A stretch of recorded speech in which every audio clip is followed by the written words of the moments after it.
This is Fabian with The Breakaway, and we are here with a January 6th political prisoner, Robert Morris. Robert Morris, can you tell us about exactly when you were released and where you were released from?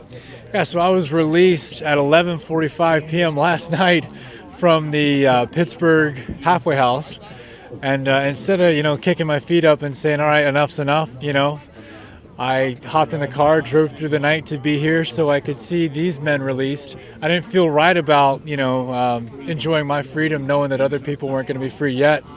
And it's astonishing that even though the president signed an executive order, there's still innocent men inside that building. It blows me away.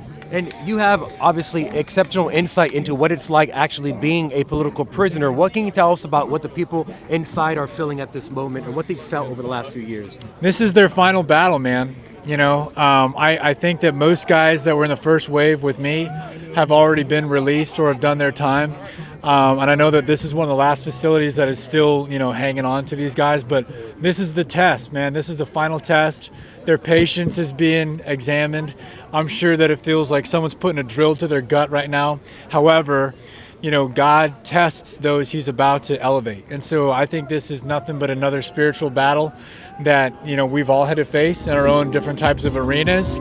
But I think this is, when the Democrats say this is about the soul of the nation, they're exactly right. Are we going to sell our souls to Marxism, or are we going to maintain our integrity as a constitutional republic, leaning on God's understanding instead of our own? So it's a battle of biblical proportions that they're facing in their own hearts and minds. And can you tell us how you specifically found out about the pardon? Were you watching television or news, or how did that all happen? So, we've been watching the television since day one, but I was confident that Donald Trump was going to follow through with what he said he was going to do.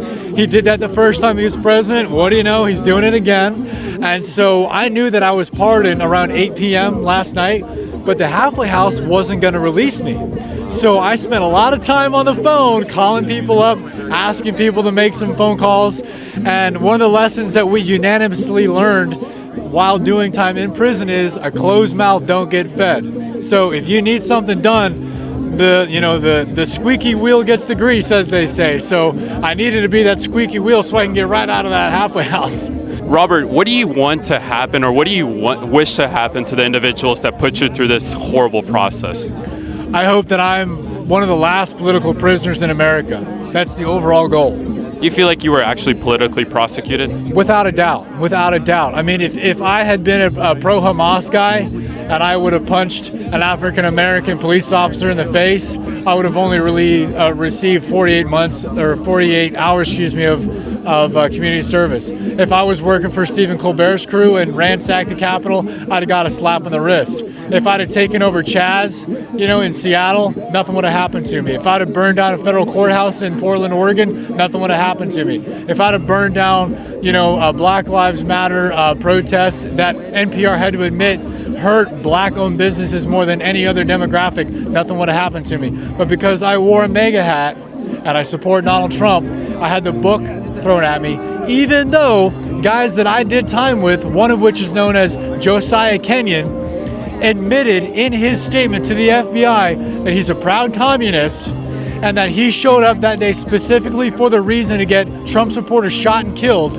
He's the only one on record for his prosecutor to ask the judge for less time. How does that make sense? It doesn't at all. And that's exactly why we're all standing here in the first place. Do you feel like when you were there on January 6th that there were like FBI agitators or Antifa agitators? Without a doubt. I remember thinking to myself, wow, this is strange. I'm watching FBI, or maybe Freudian slip right there. I'm watching Antifa and Trump supporters almost work side by side. It was very bizarre to witness. But now we know, Clay Higgins confirmed that there's around 200 informants in the crowd. Also on Cowboy Logic on Real America's Voice, they had an Antifa lieutenant admit that they had up to 200 guys from Oregon alone show up to be embedded in the crowd on January 6th. And in fact, in addition to that, me and Kelly Meggs, he's the leader of the Florida chapter of the Oath Keepers, we got together and we wrote a book while we were together in the Philly FDC. And in the book, one question remains. We also include weird questions like how come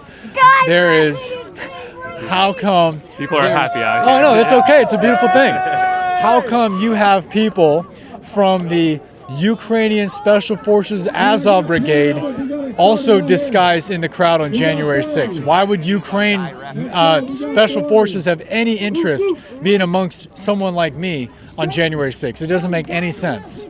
And in the last 4 years, people could have totally forgot about all of you guys, the movement, everything that happened to you guys. Who do you feel like actually kept you guys relevant, made sure that it pushed the message forward, and essentially led up to this incredible moment? I would say that it was Mickey Whithoff and Nicole Reffitt locking down territory behind enemy lines at the Freedom Corner.